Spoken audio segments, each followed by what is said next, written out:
Your ancestors solved a genetics problem without knowing genetics existed. Not approximately. Not by luck. Ancient DNA from a burial site 34,000 years old shows people who were deliberately finding mates outside their own small band. In a world with no biology, no science, no concept of heredity at all, they had no idea why it mattered. They just knew that it did, and they built entire societies around making sure it happened. To understand how strange that achievement is, start with the arithmetic of the problem, because the numbers are worse than most people assume. A hunter-gatherer band is small, somewhere in the range of 25 to 50 people, moving together, sharing food, sleeping around the same fires.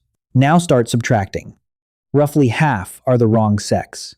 Of the ones remaining, many are children, and many are elderly. Of the handful left, most are your close kin, your siblings, your parents, your aunts and uncles, your first cousins. Because in a group that small, everyone is related to nearly everyone. Run that calculation honestly, and the number of people inside your own band that you could reasonably pair with is close to zero. Not restricted, not limited, effectively none. So every single person in that world faced the same problem in every generation, forever. The group that feeds you, protects you, and raises you cannot be the group you reproduce with. And the solution had to be found without anyone understanding the reason it was necessary. Because here is the part that makes this genuinely remarkable. The danger of close kin reproduction is invisible. It operates at a level nobody could see, in a mechanism nobody could imagine. Every person carries a number of harmful recessive variants, stretches of DNA that cause no problem at all, when paired with a working copy. Two unrelated people almost never carry the same broken variants, so their children get a working copy from one parent and are fine. But close relatives share large portions of their DNA, which means they are likely to carry the same broken variants, and their children can inherit two damaged copies with no working version at all. The result, across many pregnancies, is more miscarriages, more infants who don't survive their first year, more children born with serious problems that a small band has no way to treat. It is a statistical pressure rather than a curse. Plenty of individual children are born perfectly healthy, which is precisely what makes the pattern so hard to detect from the inside, and it works silently, across generations, tilting the odds a little further against every family that stays closed. Now consider what that looks like from the inside. To people with no concept of a gene, you cannot see the mechanism. You can only see the outcome that certain pairings, over time, seem to produce children who don't thrive. There is no way to explain it. There is only the pattern, absorbed across generations, hardening into custom and law, and finally into feeling. So how do we know they actually solved it? Not from a story or a myth, but from bones. At a site called Sunghir in Russia, archaeologists uncovered burials around 34,000 years old. Remarkable graves, with bodies laid out and covered in thousands of carefully worked ivory beads, representing an almost unimaginable investment of labor. These people were buried together with enormous ceremony, clearly connected to one another in some meaningful way. And when their genomes were analyzed, the result was surprising. The individuals buried together were not close relatives. In a small population, where people had simply been pairing off within their own band, generation after generation, you would expect the unmistakable genetic signature of close kinship stamped all over that group, and it is not there. Instead, the pattern points to a people whose ancestors had been routinely finding partners outside their immediate group, moving mates between bands as a deliberate and established practice rather than an occasional accident. 34,000 years ago, long before farming, before writing, before cities, before anyone on Earth had a word for heredity or any concept that such a thing existed. And the pattern written in those bones says plainly, they were already doing this on purpose. Now put that beside a very different genome, because the contrast is what gives it weight. In a cave in the Altai Mountains, researchers sequenced the genome of a Neanderthal woman and found something sobering written into it.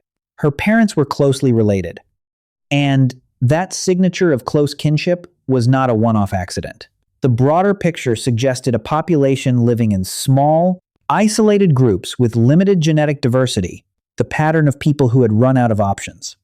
Two lineages, overlapping in time, facing the same fundamental problem. One shows the signature of deliberate outbreeding.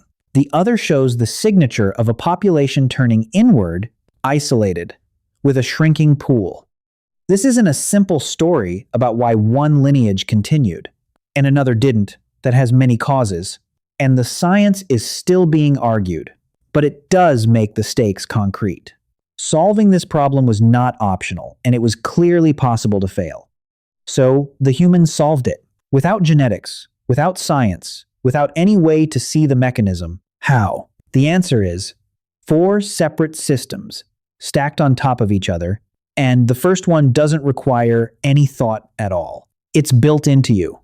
There is a well-documented pattern in human psychology, sometimes called the Westermark effect, and it works like this. Children who are raised in close physical proximity during the first years of life, sharing living space, sleeping near each other, in constant daily contact, develop a strong sexual aversion to each other later on. It isn't a decision. It isn't a moral position. It's an automatic response that installs itself in early childhood, and then simply exists, permanently, without ever being examined. Notice what this mechanism actually keys on. It doesn't detect relatedness, because a body has no way to read DNA. It detects proximity in early childhood, which, for almost the entire span of human existence, was a highly reliable indicator of who your close relatives were. The children you grew up beside were your siblings and your close cousins. So the brain uses a signal it can actually perceive as a proxy for a fact it cannot. That's an elegant piece of engineering. And it means the first defense against close kin pairing required no rule, no teaching, and no understanding whatsoever. The bodies of the people involved simply refused. And it is still running in you. It is the reason the thought produces instant revulsion, rather than careful ethical reasoning. But an internal aversion only covers the people you grew up with.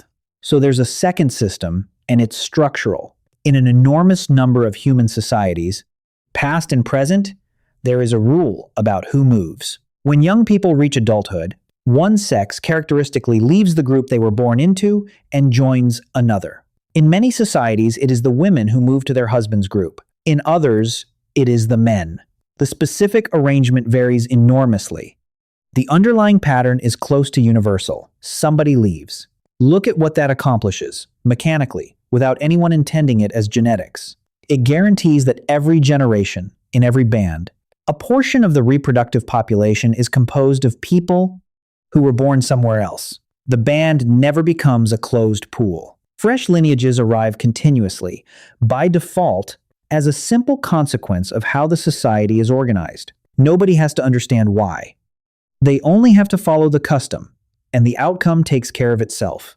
But it is worth stopping to notice what that custom actually cost the people living inside it, because on paper it is a tidy structural solution.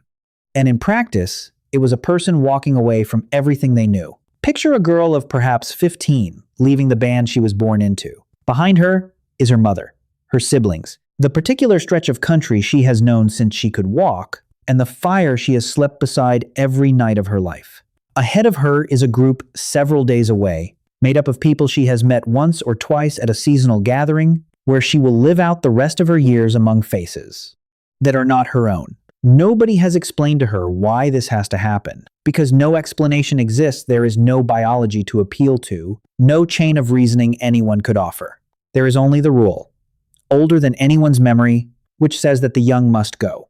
That is what the mechanism looks like from the inside. Not a diagram of gene flow between populations, but a teenager on a long walk, carrying a solution to a problem nobody in her world could name. The third system is where humans do something no other animal does. They wrote it into law. Across cultures, incest prohibitions are close to universal, and they are frequently among the most serious rules a society has, enforced not as practical advice or gentle guidance, but as sacred obligation, bound up with religion, with purity, with a society's deepest sense of what is monstrous rather than merely unwise. And crucially, these prohibitions are rarely vague. Many societies developed elaborate kinship systems that sort every single person you might ever meet into named categories, and then specify precisely which categories are marriageable and which are absolutely forbidden, so that the answer for any given pairing is not a matter of judgment at all, but simply a fact you look up in a structure you learned as a child. Think about what that really is, stripped of the cultural clothing.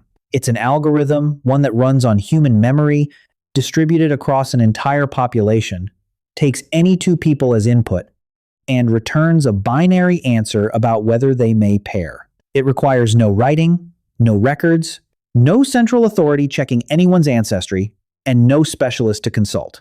It requires only a shared system of categories that every person absorbs growing up and then applies automatically for the rest of their life. Some of these systems are extraordinarily sophisticated, tracking relationships across several generations and multiple branches of descent, sorting hundreds of people into a handful of categories that resolve any question instantly. That is genetics management implemented socially by people who had no idea genes existed. They could not observe the mechanism, so they encoded the conclusion instead. And then they made it sacred because a rule tied to the gods and to disgust is a rule that survives intact across generations. While a rule justified by practical reasoning can be argued away by the first clever person who wants an exception, which leaves one final problem, and it's a practical one. If you must find a partner outside your own small band, in a landscape where the nearest other group might be days away, and the total population is thin, how do you actually meet anyone?